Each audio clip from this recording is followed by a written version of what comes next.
नमस्कार, मैं हूं डॉक्टर अन्नपूर्णा से और ये है test of knowledge series with multiple choice questions for all competitive exams including UGC NET, GATE, state eligibility tests and UPSC. And today we'll talk about plumes. But before that, if you're new to my channel, please do subscribe.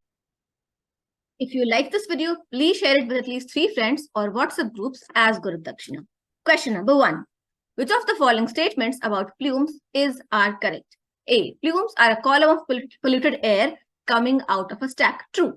They are vertical body of one fluid moving through another. ये भी होता है, एक fluid अगर दूसरे में मिल रहा है और वर्टिकल मिक्सिंग हो रही है तो भी वो प्लूम ही होता है. C.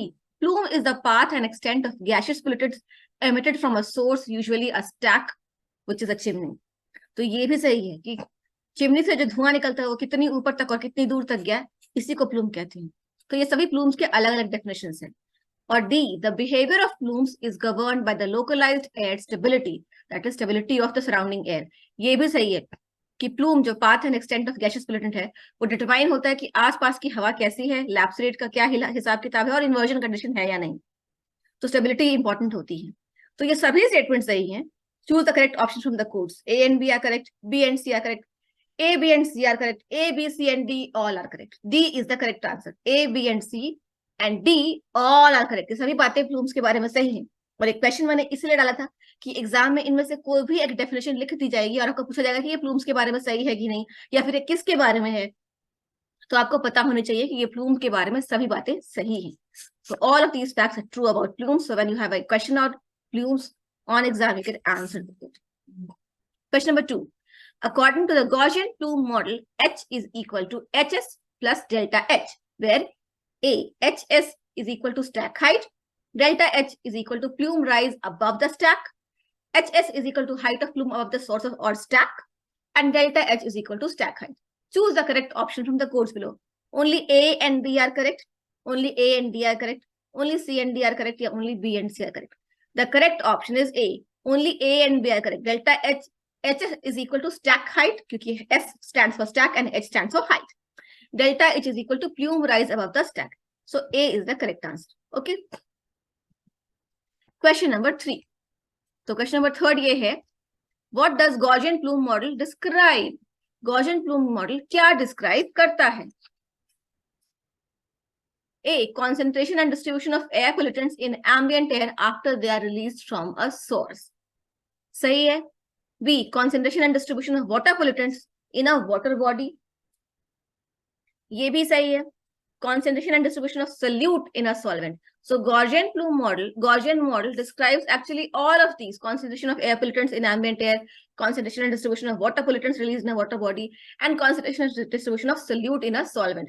Because अगर smoke particle मिल रहा है ambient air से, तो smoke particle becomes the solute and the ambient air becomes the solvent. So all the three. So D, all of the above, this is the correct answer. Question number 4. Which of the following factors affects the behavior and dispersion of plume? Plume का behavior और dispersion इसमें से किस factor से govern होता है? Environmental lapse rate, correct. Diurnal temperature variations, because diurnal temperature means day and night temperature variation. तो दिन और रात में जो temperature का variation होता है उससे environmental lapse rate और inversion condition पे फर्क पड़ता है और उससे भी plume behavior affect होता है. सीजनल वेरिएशंस इन वेदर, ये भी इंपॉर्टेंट है क्योंकि विंड डायरेक्शन किस तरफ है और इन्वर्जन कंडीशन है या नहीं, लैप्स रेट कितना स्ट्रांग है कितना वीक है, ये सीजनल वेरिएशन में होता है क्योंकि जाड़े में जनरली इन्वर्जन ज्यादा स्ट्रांग होता है और गर्मियों में कम, और गर्मियों में जो एटमॉस्फेयर है वो अनस्टेबल होता है. तो इन सबसे प्लूम का बिहेवियर अफेक्ट होता है. So D, all of the above is the correct answer. Okay. Question number 5. Look at the adjoining image. What type of plume does this image represent? तो यहाँ पर बहुत ही सिंपल मैं आपको दिखाना चाहती हूँ कि ये किस तरह का प्लूम है. सिंपल, ये लूप बना रहा है ऐसे ऐसे ऐसे, लूपिंग है ना, तो ये सिंपली लूपिंग प्लूम है. Answer is a. मैं आपको इसको इरेज कर देती हूँ और आंसर है ए. लूपिंग प्लूम है, लूप हो रहा है. और इसको अगर आप और गहराई से समझना चाहते हैं तो यहाँ temperature is increasing, temperature is decreasing ऐसे with increase in height. So when temperature decreases with increase in height, that means there's a strong lapse rate. And when the environmental lapse rate is strong, then the downward mixing of pollutants happens. So the pollutants from the stack or the chimney come down to the ground, and this is what looping plume is all about. तो ये diagram से और गहराई से समझ सकते हैं कि जैसे जैसे हाइट बढ़ रही है, इसका टेम्परेचर जो पहले यहाँ था 0 हाइट पर, अब टेम्परेचर घट घट घट घट घट घट रहा है, तो स्ट्रॉन्ग लैप्स रेट है। और जब भी स्ट्रॉन्ग लैप्स रेट होता है तो इन्वायरमेंट अनस्टेबल होता है, और उस स्थिति में जो ये प्लूम का पोल्यूटेंट है वो नीचे जमीन पर आ जाता है। तो ये है, और इसलिए कोनिंग प्लूम है। कोनिंग प्लूम का डेफिनेशन भी यही होता है। Question 6, what type of plume does the adjoining image represent? बगल की इमेज में कौन सा तरह का प्लूम है?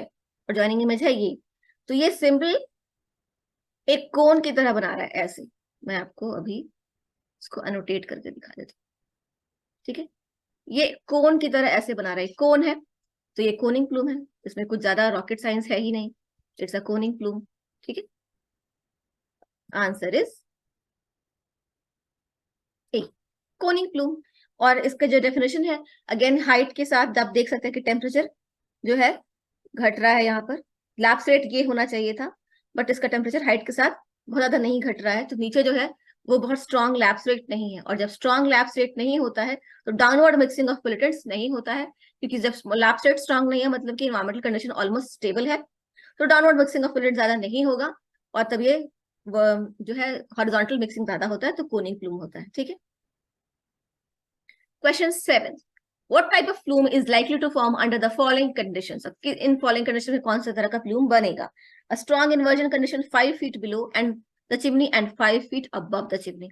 तो चिमनी के ऊपर और नीचे दोनों तरफ स्ट्रॉन्ग इन्वर्जन कंडीशन है, मतलब कि नीचे भी इन्वर्जन और ऊपर भी इन्वर्जन, तो ऐसे में दोनों ही तरफ न वर्टिकल और न डाउनवर्ड मिक्सिंग होगी, और जो प्लूम होगा वो ट्रैप हो जाएगा दो लेयर्स ऑफ इन्वर्जन के बीच में, that is called trapping plume.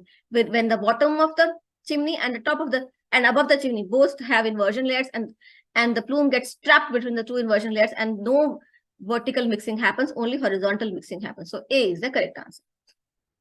Question number 8, which of the following plumes causes maximum ground level air pollution and adversely affects air quality? तो कौन सा प्लूम सबसे खतरनाक है कि जिसमें कि ग्राउंड लेवल एयर पोल्यूशन सबसे ज्यादा होता है? Lofting, no. कि लॉफ्टिंग प्लूम में क्या होता है कि लॉफ्ट मतलब जो पोल्यूटेंट्स है वो ऊपर जाते हैं, क्योंकि नीचे स्ट्रॉन्ग इन्वर्जन कंडीशन होता है और ऊपर स्ट्रॉन्ग लैप्स रेट होता है, तो ऊपर अनस्टेबल है तो पोल्यूटेंट ऊपर जाते हैं और मिक्स होते हैं, और नीचे क्योंकि बहुत स्टेबल है तो पोल्यूटेंट नीचे नहीं आ पाते हैं, नीचे मिक्सिंग नहीं होती है, तो वो लॉफ्टिंग प्लूम होता है। तो ये तो बेस्ट होता है एयर क्वालिटी के लिए।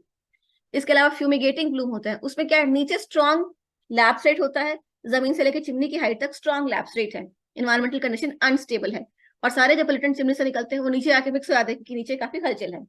जबकि जो चिमनी के ऊपर का हिस्सा है वहां स्ट्रॉन्ग इन्वर्जन कंडीशन होता है, टेम्परेचर और एयर प्रेशर बिल्कुल कांस्टेंट होता है, सॉरी टेम्परेचर नहीं, एयर प्रेशर बिल्कुल कांस्टेंट होता है, और एटमॉस्फेयर बहुत स्टेबल होता है, और एज अ रिजल्ट वहां वर्टिकल मिक्सिंग नहीं हो पाती है, मतलब कि वहां पर जो पोल्यूटेंट है वो ऊपर नहीं जा पा रहे, सारे पोल्यूटेंट नीचे ही आ जाते हैं। ये फ्यूमिगेटिंग प्लूम में होता है, तो यही सही उत्तर है। इसके अलावा फैनिंग प्लूम में क्या होता है कि जो थ्रू आउट बहुत ही स्ट्रॉन्ग इन्वर्जन कंडीशन होता है, नीचे भी इन्वर्जन है, ऊपर भी इन्वर्जन है, और बीच में भी इन्वर्जन है, कहीं लैप्स रेट है ही नहीं, और हर जगह इन्वर्जन कंडीशन होने की वजह से जो चिमनी से धुआं निकलता है वो कहीं वर्टिकली ऊपर नीचे कहीं नहीं मिक्स होता है, उसकी तो हॉरिजॉन्टल एक लाइन में जाता चला जाएगा, ठीक है। और इसके अलावा लूपिंग प्लूम होता है, जो कि मैंने आपको पहले दिखाया कि वो लूप बनाया जाता है, और वो भी इन्वायरमेंट के लिए अच्छा नहीं है।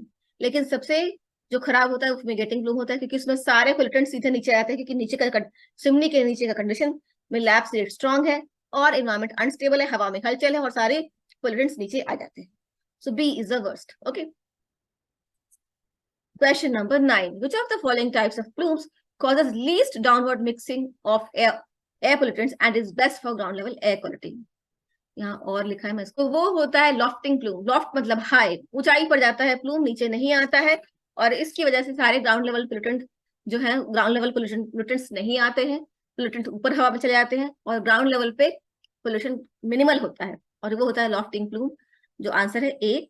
और यहाँ ये है लॉफ्टिंग प्लूम, इसमें आप देख सकते हैं कि नीचे स्टेट स्ट्रॉन्ग इन्वर्जन कंडीशन है, मतलब नीचे टेम्परेचर जो है हाइट के साथ बढ़ रहा है, और एज अ रिजल्ट जब टेम्परेचर हाइट के साथ बढ़ता है तो यहाँ प्लूम की हाइट तक डेल्टा जो एच है, एच एस है, स्टैक हाइट तक एच एस, वहां तक टेम्परेचर बढ़ रहा है। एज अ रिजल्ट नीचे एटमॉस्फेयर स्टेबल है, तो कोई पोल्यूटेंट नीचे ही नहीं आएगा, लेकिन ऊपर जो है वो हाइट के साथ टेम्परेचर घट रहा है, तो स्ट्रॉन्ग इन्वायरमेंटल लैप्स रेट है, तो ऊपर काफी हलचल है, ऊपर एटमॉस्फेयर अनस्टेबल है, तो सारी मिक्सिंग ऊपर ही होगी, वर्टिकली होगी, डाउनवर्ड मिक्सिंग कुछ नहीं होगा. This is lofting plume. Okay.